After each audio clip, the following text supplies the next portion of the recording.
За сайн бацхан бүгдээрээ өнөөдөр Python-ийн 15 дахь хичээлийг оръё. За тэгээд энэ өнөөдрийн хичээлээр болохоор бүгдээрээ дата дээр ажиллана. Тэгээд датагаа болохоор бүгдээрээ Kaggle-аас татаж аваад тэгээд даунлоод хийсэн дата дээр ажиллах байгаа. За тэгээд тэрийг эхлээд ярихын өмнө өнгөрсөн хичээлийн даалгаврыг харъя. Тэгээд өнгөрсөн хичээл дээр болохоор би юу яасан? Энэ дүнгуудыг ингэж дикшнери хэлбэртэй өгчгөөд тэгээд нөгөө нэртэй нь болон дүнтэй нь тэгээд 3 категори байгаа шүү дээ, тий. 3 категори болохоор хадгална гэж хэлсэн байгаа.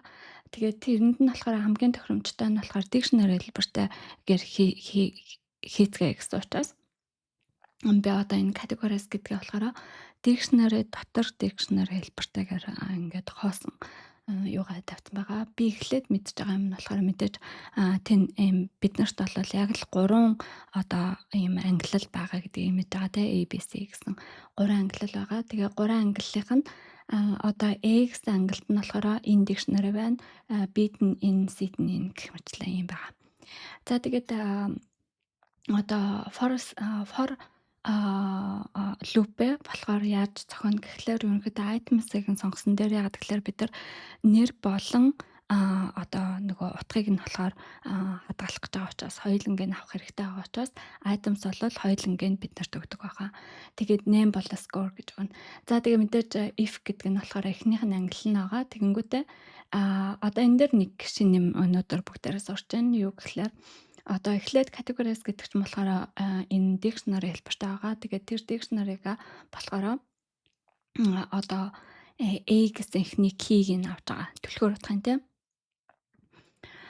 Түлхүүр утгыг нь аваад тэгээд дараа нь болохоор юу яаж байгаа? Дараа нь болохоор энэ dictionary дотор key боёо түлхүүр утга нь болохоор энэ хүүхдүүдийн нэр нь байх учраас name гэж тавьчихна. Тэгээд хэрвээ энэ нөхцөлийг бүрдүүлсэн болвол тэрэнд нь болохоор дүнгийг нь хувилж ингэж өгөөд тэгээ ерөнхийдөө бид нар dictionary хийж байгаа гэсэн үг.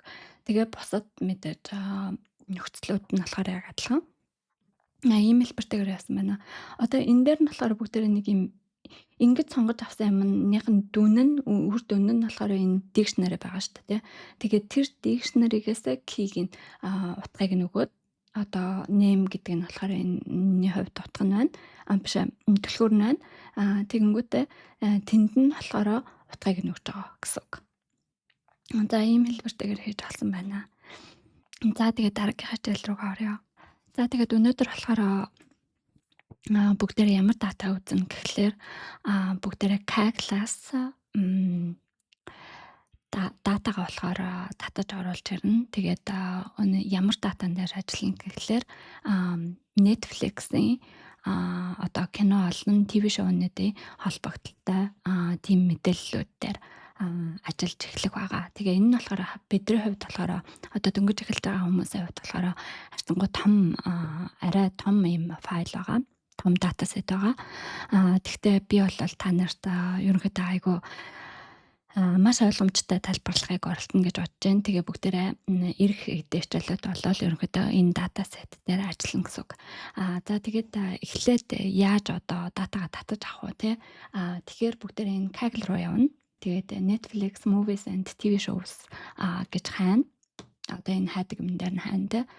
Тэгэнгүүт ерөнхийдөө нэлээд датасетууд гарч ирнэ. Тэгэнгүүт нь та нар ерөнхийдөө энэ 9500 орчим vote-тэй юугийн датасетийг нь авна гэсэн үг. Хамгийн их vote-тэй байгаа. Upvote-тэй юм байгаа. Тэгээд энэ датасетийг нь ерөнхийдөө татаж авна гэсэн үг. Тэгээд энэ нь болохоор хүмүүсийн хамгийн их ажилтдаг юм датасет байгаа. Тэгээ би болохоор янз бүрийн татаж авах аргууд байгаа. Тэгээ бид нар болохоор ерөнхийдөө зөвхөн даунлоод хийгээд компьютер дээр татаад авчихна датасет. Энэ даунлоод дээр дараал тэгэл даунлоод датасет as zip гэд татаад авчихна. Энэ дээр дараад. Тэгээ хэрвээ гаргаж ирсэн файл ч хэрвээ zip хэлбэртэй байх юм бол онгоолгоод тий онгоолгоод тэгээд бүгдээр ажиллаж эхлэх юм аа. За тэгээд татаж авсан файл чинь болохоор CSV хэлбэртэй байгаа. CSV гэдэг нь болохоор одоо энэ дээр бичээд харуулдаг. Энэ дээр CSV хэлбэртэй одоо dot файл чинь тий файлны формат чинь болохоор CSV хэлбэртэй байгаа. Тэгээ урд талд нь болохоор бидний файл чинь нэр нь болохоор Netflix titles гэж байна. Netflix тэгээд titles гэсэн ийм CSV файл байгаа. Тэгээ CSV гэдэг нь болохоор юу гэсэн үг гэхлээр comma separated values гэсэн. Comma separated values гэдэг нь болохоор ерөнхийдөө ямар нэгэн data set байлаа гэж бодоход дата нь хоорондоо комагаар зөвхөн таслалаар хоорондоо тусгаарлагдсан байна гэсэн үг. Тэгээ хоёр датаны өгөгдлийн хоёр өгөгдөл болохоор хоорондоо таслалаар хоорондоо ялгагдсан байна гэсэн үг. Тэгээ ихэвчлэн data analytics дээр бол CSV хэлбэртэйгээр айгүй их дата дээр ажилладаг. Энэ миний юун дээр Visual Studio Code дээр амар их AI байгаад байдаг шүү дээ. Тэр чинь болохоор миний суулгасан юмнуудаас хамаарат тэгээд өөр хийж байгаа төслүүдээс хамаарат тэгээд дээрэс нь өөр юу ч үгүй миний ер нь нэмэлт суулгасан програмуудаас хамаарат ингэж их AI байгаад байгаа юм байна. Тэгээд ерөнхийдөө тэр энэ AI-г болвол хэрвээ та нар дөнгөж эхэлж байгаа бол энэ байхгүйсэн дээр миний хувьд бол ажил хөнгөлөлтөж байгаа. Тэгээд дөнгөж эхэлж байгаа ойлгох гэж ядж байгаа юм бол нөгөө толгойн ажиллахаас өмнө AI-ны ажиллаад ингээд санал өгöd ах юм бол толгой ажиллах завгүй болно. Тэгээд бүгдээр ерөнхийдөө харцангуй хэлбэр юм хийж байгаа учраас энэ хэмэл оюун ухааны шаардлага байхгүй байгаа шүү. Та нар тэгээд хэрвээ мэдээж та нар анх удаага Visual Studio Code суулгасан бол бараг л энэ минийх дээр байгаа шиг юм AI байхгүй юм байлээ шүү. За тэгээ бүгдээрээ одоо датагаа зүгээр ингэж онгойлгож харъя. Ер нь data analysis гэхэд бол эхлээд нөгөө датаныхаа файлыг ингээд онгойлгоод хардаг байгаа тий. Ямар нэгэн одоо Excel ч юм уу эсвэл би одоо MacBook дээр байгаа болохоор энэ Numbers гэсэн энэ аппликейшн байгаа шүү дээ. Энэ нь болохоор энэ дээр ингээд шууд онгойлгоод ярьдаг. Уул нь бол файлынхаа хэлбэр нь бол comma separated values гэсэн comma хэлбэртэй. Одоо энэ утгууд нь болохоор ерөөсөө comma-оор таслагдчихсан байгаа. Гэтэл ерөнхийдөө энэ аппликейшн болохоор ийм хэлбэртэй датаг онгойлгоход заримдаа автоматар энэ table хэлбэртэй одоо хүснэгт хэлбэртэй энэ аппликейшн ажиллаад энийг онгойлгож ингэж харуулад байдаг. Тэрнээс бол датаныхаа хэлбэр нь бол одоо энэ numbers юм уу эсвэл Excel суулгасан байгаа бол Excel хэлбэртэй дата биш гэсэн үг. Ерөнхийдөө цаадлагын дата нь бол comma separated value байгаа. Excel хэлбэртэй байсан бол XLSX ч болоо ардлынх нь өргөтгөл нь тийм байх хэвээр Excel хэлбэртэй дата байх юм бодвол тий. Тэгээ мэдээж ихэнх хүмүүс Excel ашигладаг. Тэгээ Excel бол маш хүчин чадал өндөртэй бас тийм аппликейшн байгаа. За тэгээд хамгийн ихнийх нь одоо баганд нь болохоор type гэж байна те. Ямар хэлбэрийн одоо үзүүлбэр байгаа юм бэ гэхлээр movie, TV show гэж зөвхөн энэ хоёр төрлөх байгаа. Тэгээд Монголынхаар бол movie гэдэг бол кино. Тэгээд TV show гэдэг нь болохоор олон ангид кино байгаа тий. Хоёуланг нь бид нар адилхан кино гэж хэлдэг. Харин англиар болон германаар болохоор энийг нь болохоор ялгаж хэлдэг байгаа. TV show гэдэг нь англиар series, тэгээ Францаар series, тэгээ movie гэдэг нь болохоор фильм байдаг. Тэгээ энэ хоёрыг нь хоёуланг нь ялгадаг. Монголчууд болохоор бүгдийг нь адилхан кино гэдээ явцдаг. Нэгийг нь олон ангид кино гэдэг тий. Тэгдэг байгаа. За тэгээ ерөнхийдөө энэ нь олон ангид кино гэсэн. TV show гэдэг нь. Тэгээд title нь болохоор энэ нөгөө нэрнүүд нь байна. Киноныхаа нэр нь директор болон жүжигчд. Тэгээд одоо аль улсад хийсэн кино.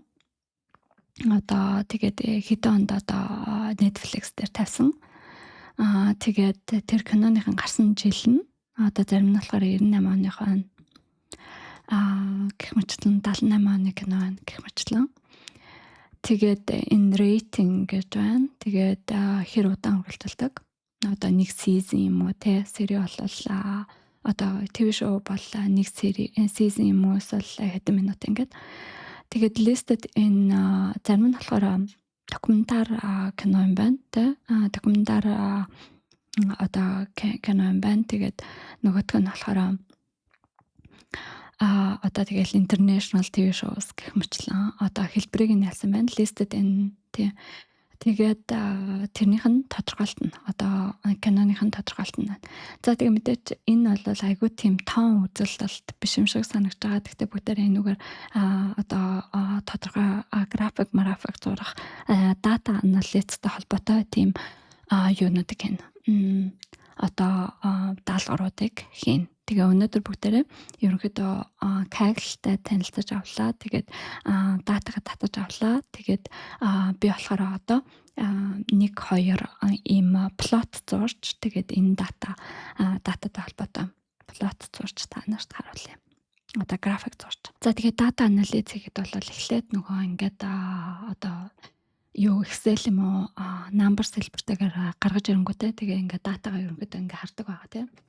Одоо жишээлбэл хамгийн доотлын ер нь хэр хурдтай файл байна. Нийтдээ бол нэг мөрн болохоор нэг өгөгдөл болохоор одоо нэг өгөгдөл тэгээ олон янзын дата байгаа тийм. Хэдэн дата цэг өгөгдлийн цэг байгаа вэ гэхлээр 8808 ерөнхийдөө харцангуй том ийм файл дээр ажиллах юм байна. Харцангуй тэгээ ингээд жоохон нүдээр ингээд хардаг байгаа тийм. Би ер нь ямар дата дээр ажиллах гэдэг юм бэ гэдэг ингээд хардаг байгаа. За тэгээ мэдээч зарим одоо датаныхаа одоо юунуудыг анализыг болохоор шууд Excel дээр хийх боломжтой. Тэгтээ бидний яана гэхэлэр ерөнхийдөө Python үзэж байгаа учраас энэ дата дээр бол шууд Python руугаа яваад орч. Тэгээ Python руугаа. За тэгээ хамгийн түрүүнд болохоор би өнгөрсөн ажилтаар заасан ясаараа бүгдээрээ юугаа library-нуудаа импорт хийн. За тэгээ бүгдээрээ өнөөдөр болохоор 2 library оруулж ирээ. Тэгээд нэг нь болохоор ерөөсөө ийм table хэлбэртэй эсвэл comma separated file хэлбэртэй ийм дататай одоо ажилладаг. Тийм library үзнэ. Нөгөөх нь болохоор import pandas. Pandas бол ийм тохиолдолд бол ер нь байнгын юу яаж авдаг импортлж оруулж ирдэг. Тэгээд ихэвчлэн бол ерөөсөө SPD гэж оруулж ирдэг байгаа. Тэгээд import бүгдээрээ нэг plot өнөөдөр болохоор зурна. Одоо нэг график зурна. Тэрнийхэн болохоор matplotlib lib гэсэн library байгаа. Одоо ерөнхийдөө plot зурдаг гэсэн үг. Тэрэн дундаа болохоор pyplot гэдэг нь болохоор юу as PLT гэж энийг бол дандаа PLT хэлбэртэйгээр оруулж ирдэг байгаа. Pyplot нь болохоор модуль гэж байгаа. Тэгээд модуль гэх юм уу. Тэгээд модуль гэдэг нь болохоор ерөнхийдөө matplotlib-ийн нэг юм зохион байгуулсан кодны хэсэг гэсэн үг. Тэгээд тэрнийхэн Pyplot гэсэн одоо хэлбэртэй гэсэн нэртэй одоо модулийг бид өнөөдөр хэрэглэнэ гэсэн үг. Тэгээ ерөнхийдөө Pyplot-ыг бол амар хэрэгэлдэг байгаа. Matplotlib бол бүхэл бүтэн library. Тэгээд library болохоор юунаас бүрддэг гэхлээр ер нь хөвчлэн ийм модулуудаас бүрддэг байгаа. Тэгээ модулууд нь болохоор дотор ингээд зэгцлээд хийсэн кодны цуглуулга байдаг гэсэн үг. Тэгээд бидний тохиолдолд болохоор энэ Pyplot-ыг хэрэглэнэ. Тэгээ Pyplot бол ерөнхийдөө маш их хэрэгэлдэг. Plot-нд бол маш их хэрэгэлдэг байгаа. За тэгээд энэ импортлох юмнууд болохоор энэ гатын миний нөгөө нэг AI гэж ядаргаа нэг болохгүй болов. За тэгээ миний нөгөө суулгасан юмнаас болоод AI нь ерөөсөө Visual Studio Code дээр мангас шиг болдог гэсэн. Тэгээ миний AI Visual Studio Code дээрх AI бол ерөөсөө мангас шиг болсон байлаа.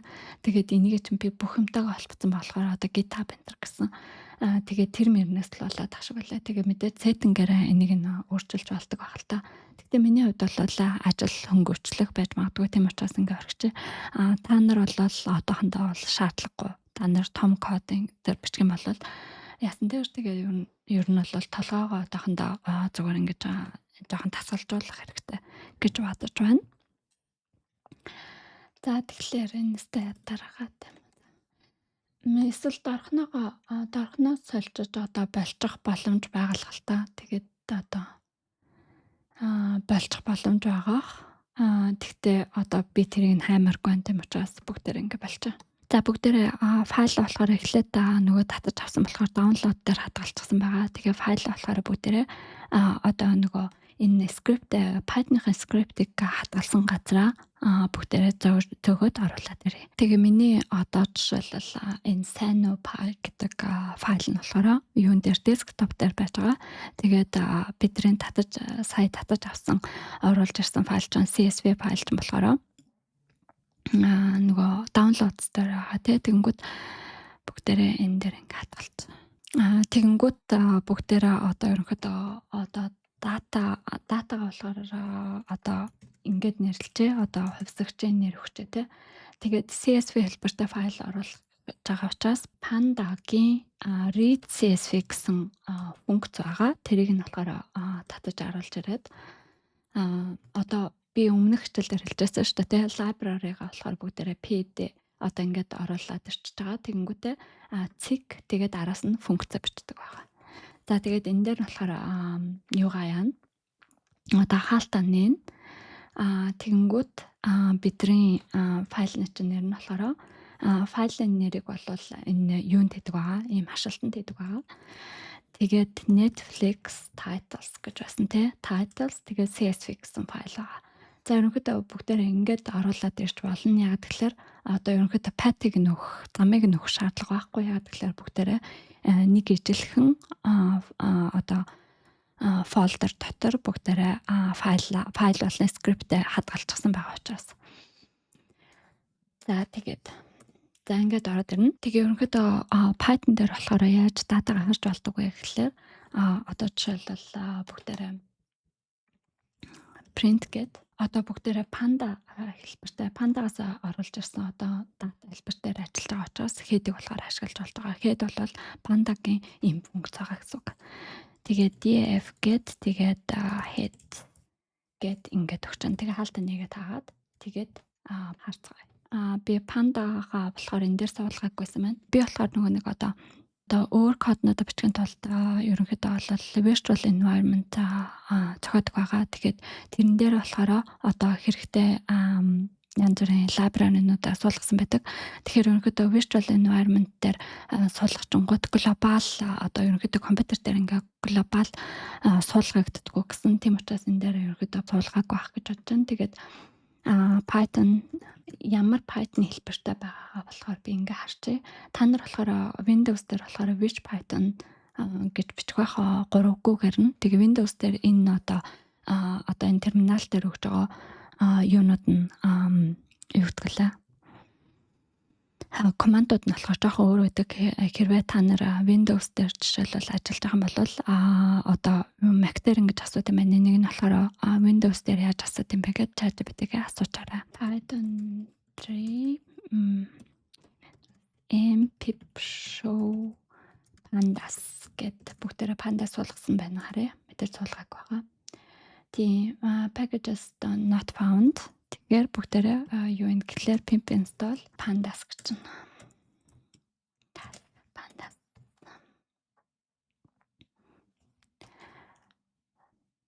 За тэгээд ингээд pandas нь суучглаа. Already satisfied гэд ингээд суулгачихлаа. Одоо болохоор бүгдээрээ энийг явуулж болно гэж бодож байна. За тэгээд би бас нэг юм тайлбарлах одоо энэ нөгөө юутай холбоотойгоор одоо энэ дээр file not found error гэж гарч ирж байна шүү дээ тий. Тэгээ би ерөнхийдөө өмнө болохоор энэ CSV файл болохоор би одоо SignalPy гэсэн Python script байдаг газараа одоо ингээд хийчихсэн байгаа.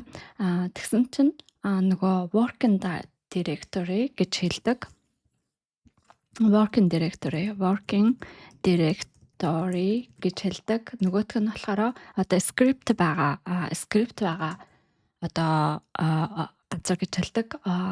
Тэ тэр хоёр нь болохоор ялгаатай байдаг. Одоо script Python script буюу миний Python сайн нууцыг py гэсэн script нь одоо бичсэн script нь байгаа газар нь болвол миний working directory бол биш байдаг.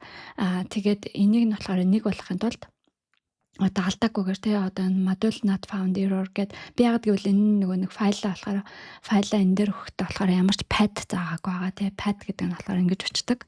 Одоо тэр файлынхаа зам нь гэсэн үг те хаана хадгалсан тийм зам нь гэсэн үг. Тэгэхээр хэрвээ энэ хоёр нь хоёулаа нэг фолдерт байх юм бол би pad өгөх ерөнхийдөө бол шаардлагагүй байдаг. Тэгээд энэ pad өгөөгүй ингээ яасан байгаа. Тэгсэн чинь миний working directory нь болохоор өөр газар байгаа. Одоо миний working directory бол users тэгээд anar гэд тэгээд энэ дээр байгаа юм шиг байгаа. Тэгэхээр энийг нь яаж халгах хэрэгтэй вэ гэхлээр яг тэгэхээр mismatch болчоод ингээ алдаа заагаад байгаа зү тэ. Тийм учраас эхний ээлжинд бүгдээрээ бас нэг юм хийгээдгээ. Import гэд OS гэж. За OS гэдэг нь болохоор юм library байгаа. Энэ нь болохоор ерөнхийдөө operating systemтэй ажилладаг. Одоо минийх дээр бол Mac дээр ажиллана гэсэн үг. Та нар хэрвээ Windows дээр байх юм бол Windows дээр operating systemтэйгээ ажилладаг ийм library гэсэн үг. Тэгээ бүгдээрээ яаж халгах вэ гэхлээр одоо эдрийг болохоор би зүгээр та нарт одоо яаж бичдэг гэдгийг харуулахын тулд бичсэн байгаа. Тэгээд энийг одоо бүгдээрээ явуулаад үзье. Энийг болохоор би түртээ юу яатай. Түртээ комментлээ. Тэгэх юм бол энэ ч явахгүй болчихно. Одоо энэ дээр ч гэсэн заавал таараа ирээд энэ дээр болохоор алдаа заасан байгаа шүү дээ. Тэгээд ингээд үзье. Тэгээ бүгдээрээ юу хийх ёстой вэ гэхлээр одоо current working directory нь болохоор users anar гэсэн байна.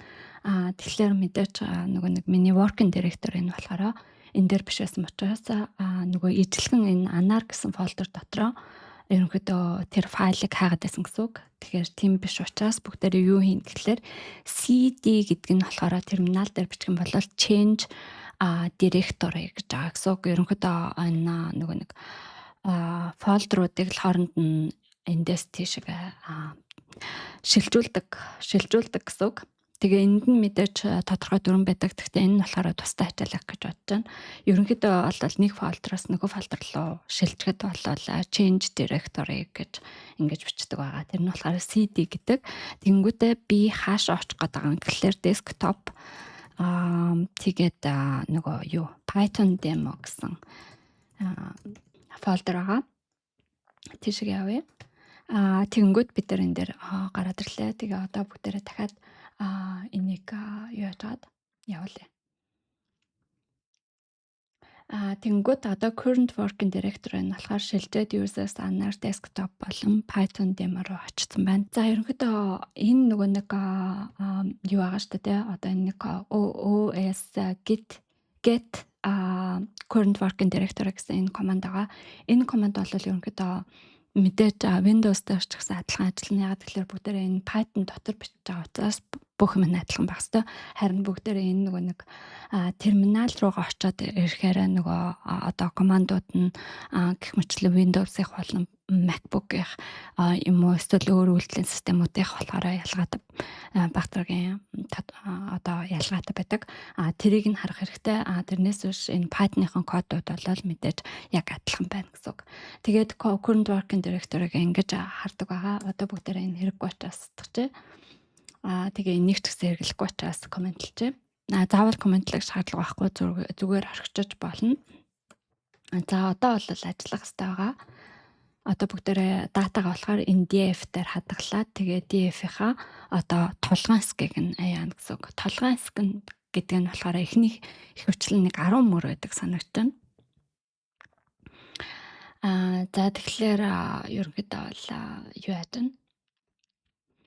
Users тий ингээд яагаад show ID гэдэг одоо type гаргаад тий movie TV show энэ гэх мэтлэн тэгээд listed in description тэгээд нөгөө нэг хажуутай шиг юм 12 баганд байгаа. Тэгээ 12 баганд байгаа болохоор энэ дээр нь хэлээд өгсөн байна те. Эхний 5 одоо мөрийг нь л одоо дата цэгийг нь л болохоор бид нарт харуулдаг юм байна. Тэгээд 12 колумн байгаа. Тийм болохоор ерөнхийдөө бол зүгээр хэсгийг нь л харуулж байна. Тэгээ ерөнхийдөө ямар дата байгаа вэ гэдэг. Тэгээ бүгдээрээ ерөнхийдөө 12 болохоор хэтэрхий өргөн байгаа учраас ингээд товчхон тайлбарлаж байгаа. Гэхдээ ерөнхийдөө болвол иймэрхүү датасетийг бол эхлээд бүгдээр юу гэдэг гэхээр эхлээд нөгөө нэг юм лист хэлбэртэй Excel ч юм уу те эсвэл Numbers гэсэн аппликейшн эсвэл CSV одоо шууд файлаараа байсан ч болно. CSV хэлбэрээр нь харах юм бол ингээ онгойлгохоор текст хэлбэртэй бичсэн юм шиг. Тэгтээ ингээд таслаар ингээд одоо юуны багнуудыг нь болохоор тасгаарлчихсан тэгээ мөрөөр ингээ байждаг. Тийм байдаг. Тэр Python дээр одоо датагаа бүтэн одоо багнуудыг нь эхний 5 мөрөн дээр харъя гэж гэх юм бол ийм команд байдаг. PD set option set option гэд тэгээд display maximum column гэд гараад ирлээ те. Тэрийг нь аавна гэсэн үг. Тэгээ бүгдээр ингээ харах юм бол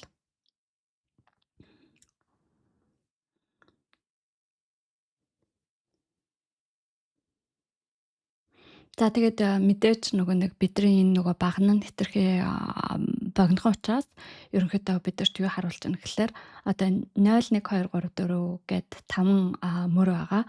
Тэгээд listed энэ багныг нэг харуулад description гэсэн багныг нэг харуулад тэгээд duration, release одоо гаргасан on, rating тэгээд хязээ одоо Netflix-аар оруулсан бэ. Тэгээд жүжигчд гэх мэтлэн энийг нь болохоор хэсэг хэсгээр нь ингээ гаргаад ирлээ те. Тэгээ бүгдээрээ ерөнхийдөө датагаа ингээд эхлээд датагаа ажиллахын тулд мэдээж датагаа ингээд нүдээр харна ерөнхийдөө ямар штүр бүтэцтэй байна гэдгийг нь тийм болохоор тэр тохиолдолд болохоор ингээд бүгдийг нь нээх боломж байдаг бахнэ. За тэгээд энэ бол зөвхөн нөгөө нэг эхлээд датагаа харах зорилттой байгаа. Одоо ерөнхийдөө энэ нөгөө нэг юу хийсэн юмнууд нь хэрэггүй болсон. Одоо нэг те show гэсэн юмнууд нь болохоор хэрэггүй бүгдээрээ датагаа ерөнхийдөө ямар хэлбэртэй байгааг нь харчихсан. Type нь болохоор зөвхөн 2 төрөл байгаа те. Нэг нь болохоор all length кино, нөгөөх нь болохоор кино гэсэн нэм 2 байгаа. Type гэдгээрээ ялгаатай байгаа. Тэгэхээр бүгдээрээ ерөнхийдөө өнөөдөр bar chart зурцгаая. Зөвхөн энэ 2 ангиллыг нь харуулдаг. Тэгээд ийм bar chart зурцгаая. Одоо датаг болохоор колумнаар болохоор бүгдээр ингээд одоо нэг мөрөн болохоор нэг мөрөн 12 багантай энэ нь болохоор нэг дата цэг байгаа тий. Тэгэхээр ерөнхийдөө бүгдийг нь дата бусад дата цэгүүдтэйг харьцуулж байгаа учраас ерөнхийдөө энэ нэг багнаар нь ихэвчлэн датаг нь хооронд харьцуулна гэсэн үг тий. Тэгэхээр яа гэхээр одоо DF юуг нь аавна. Колумных нь одоо багных нь нэрийг нь аавна. Колумн гэдэг нь багна гэсэн үг шүү дээ, тийм. Тэгээ багных нь нэрийг нь аавна. Тэрийг нь болохоор ингэж авдаг байгаа. DF гэдэг. DF болохоор энэ панда-гийн татаж оруулж ирсэн юм хүснэгт байгаа, тийм. Тэрэн дээр нь болохоор багных нь нэрийг нь ихэвчлэн тэр категорийнх нь одоо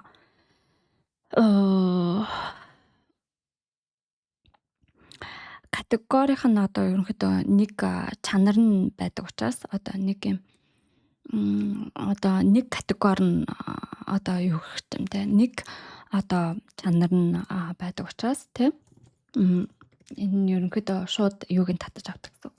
Одоо багных нь нэрийг нь тэнгүүд type гэсэн багна байгаа тий.